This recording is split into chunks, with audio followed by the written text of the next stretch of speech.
Salam Bapak Ibu Saudara sekalian. Shalom semuanya.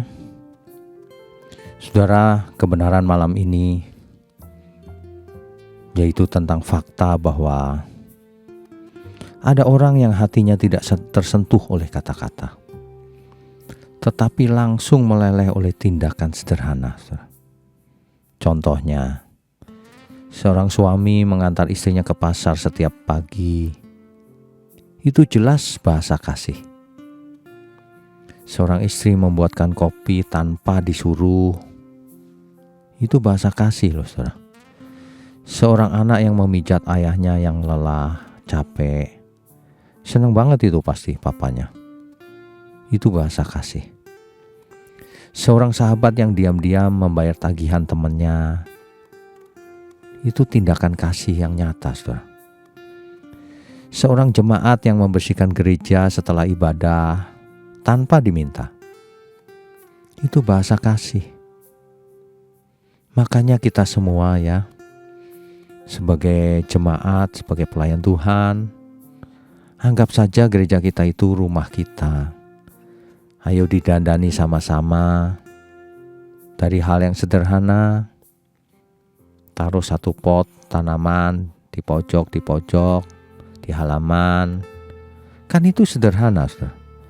Tapi kalau hati kita melakukan itu karena merasa memiliki gereja tersebut, nah itulah bahasa kasih yang benar. Tuhan tersenyum lihat perbuatan yang sederhana itu. Banyak orang tidak peduli sama gerejanya. Ya. Kasih sejati itu tidak ribut, tidak sombong, tidak perlu dilihat banyak orang. Cukup antara kita dan Tuhan saja.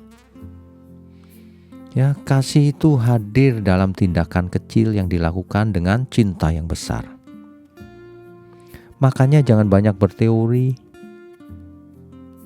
Lakukan saja tanpa banyak teori. Kasih itu tidak perlu diteorikan. Lakukan saja.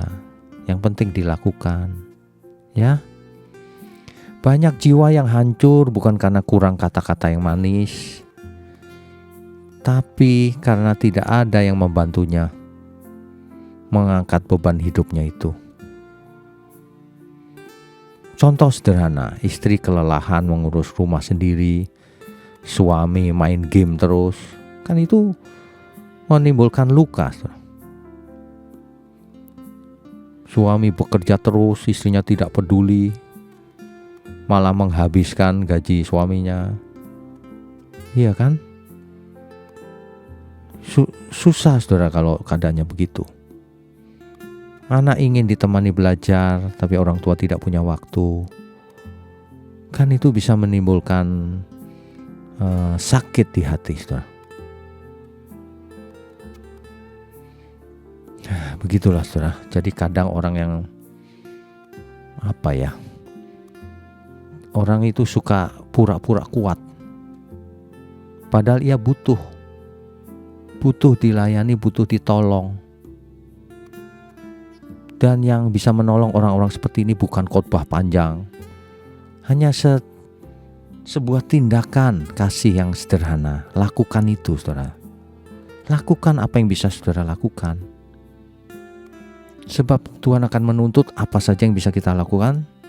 Jadi kalau kita tidak lakukan, itu dosa. Tuhan Yesus memberkati. Amin.